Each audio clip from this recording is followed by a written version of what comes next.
And well, Commerce Minister Piyush Goyal, who's holding a special briefing on the mega EU-India FTA. First, let's listen in to what Vikram Misri has to say. In fact, consisting of European Union military staff and the European Union naval operations, Atalanta and Aspidus, representatives from both of these operations participating in the Republic Day parade. The EU leaders also joined Rashtrapati and Prime Minister in the evening at the at-home reception at Rashtrapati Bhavan. Today, Presidents Costa and von der Leyen and Prime Minister Modi co-chaired the 16th India-EU summit. They held detailed bilateral talks, both in the restricted format and in the delegation level format. Prime Minister hosted a luncheon in honor of the visiting presidents. There were several key documents that were signed and exchanged before the leaders, including, as you have all come to know by now, the joint announcement on the conclusion of the negotiations of a landmark and historic India-EU free trade agreement, an equally important security and defense partnership agreement between the two sides, and an MOU on a comprehensive framework on cooperation on mobility, among others. Prime Minister and President von der Leyen also addressed the India-EU Business Forum in Bharat Mandapam, where more than 100 CEOs from both the sides participated. The Business Forum comes at a timely moment, straight in the wake of the completion of negotiations of the India-EU FTA, because we will need the businesses on the two sides to quickly translate the intention of the FTA into concrete outcomes. The Honorable Vice President of India would also be meeting with both the distinguished guests, and later today, President Costa and President von der Leyen will be calling on Rashtrapati, who will also host a banquet in honor of the visiting dignitaries. Let me very quickly give you a broad context and flavor of this visit and the outcomes thereof.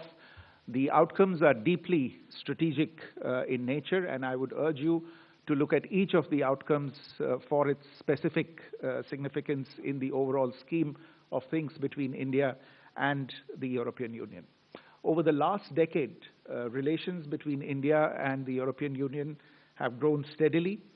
They have grown not just in scale, but in significance as well, as evidenced from the level and the frequency of contacts and engagements between the two sides. In our fast-changing world, the strategic partnership between India and the EU has a value beyond the bilateral context, particularly as we witness shifts in the global economic, technological, and strategic landscape. As the world's second and fourth largest markets, India and the EU also have very high stakes on all critical global challenges of the day, including overdependence and concentration of global manufacturing and supply chains on a limited set of geographies, an ineffective multilateral system, emerging multipolarity, and growing protectionist tendencies in different parts of the world. And therefore, as two large pluralistic democracies and open market economies, our leaders have resolved to take this very strategic partnership forward for mutual benefit and for the greater good of the global population as a whole. Our relations got a very big boost last year with the historic visit of the EU College of Commissioners, which facilitated a whole-of-government approach to our most immediate priorities, which include some of the outcomes today.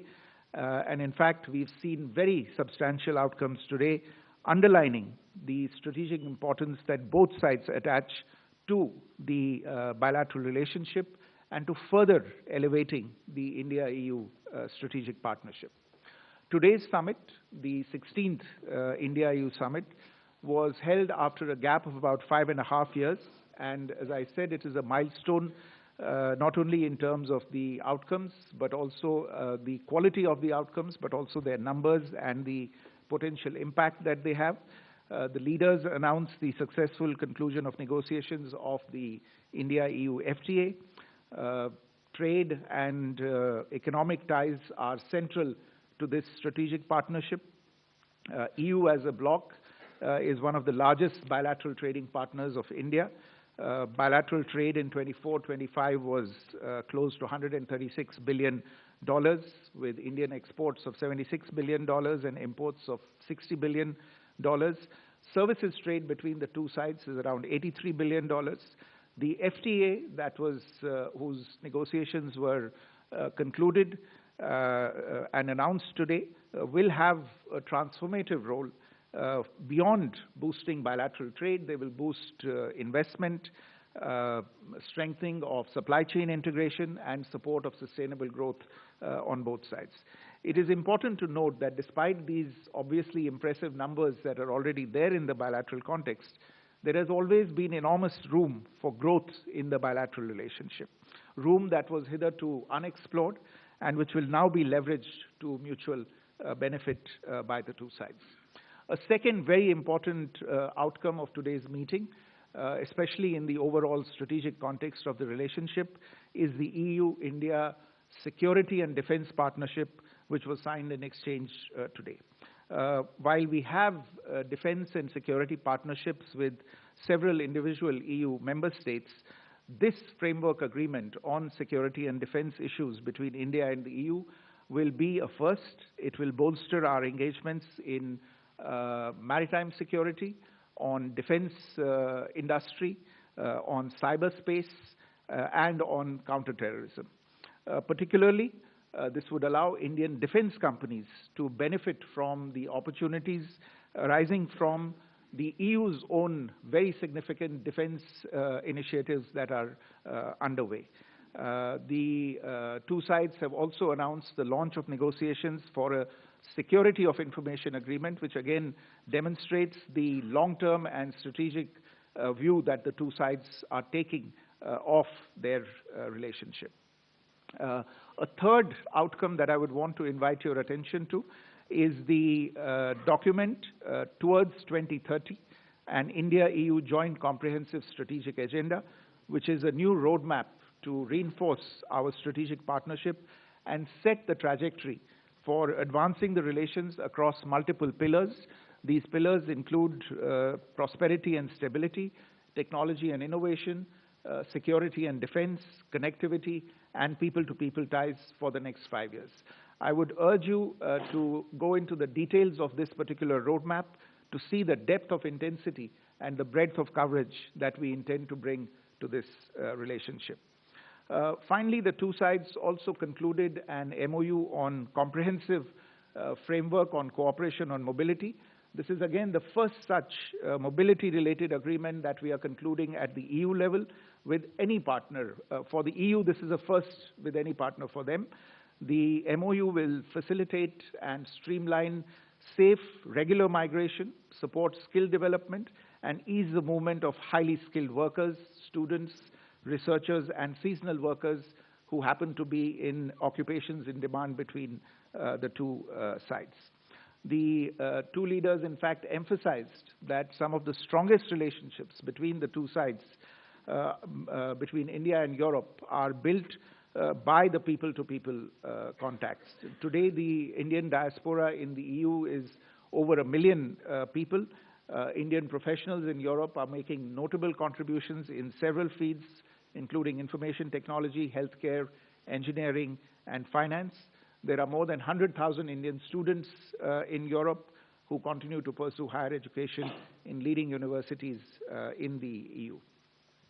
In addition to these agreements that I have outlined, there were a number of other important understandings that were reached. This includes the announcement of projects under the India-EU trilateral partnership, the renewal of the India-EU agreement for scientific and technological cooperation until 2030, the administrative arrangement on advanced e-signatures and seals, an MOU between the Reserve Bank of India and the European Securities and Market Authority, an administrative arrangement on cooperation in disaster risk management, and again, very, very importantly, a decision to launch exploratory talks on the association of India with Horizon Europe.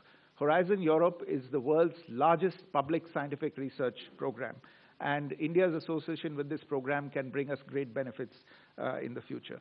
In addition, we've constituted an India-EU task force on green hydrogen and set up a EU pilot legal gateway office in India to enhance skill mobility and launch of negotiations, as I said earlier, for an India-EU security of information agreement. So to conclude, the visit of Presidents Costa and von der Leyen to India is emblematic of our trusted and strategic partnership. We are confident that this visit will instill further momentum to deepening of India-EU ties, create more business opportunities, lead to job creation, and intensified cooperation in education and scientific research, opportunities for students, enhanced mobility for professionals and highly skilled workers, and open a new chapter in security and defense cooperation between India and the EU. I want to end by citing two quotations from the leaders at the meeting. President von der Leyen said that the world is waiting for more from EU and India. So this was really an expression of the potential that is there in this deeply, deeply strategic relationship that the two sides are now beginning to explore much more fully. And Prime Minister said during his intervention during the talks that the EU and India have put in place a blueprint for shared prosperity. I think these are the indicators of the sentiment behind the meeting today. Again, an indication of the strategic significance of this visit and of the outcomes that have marked this visit.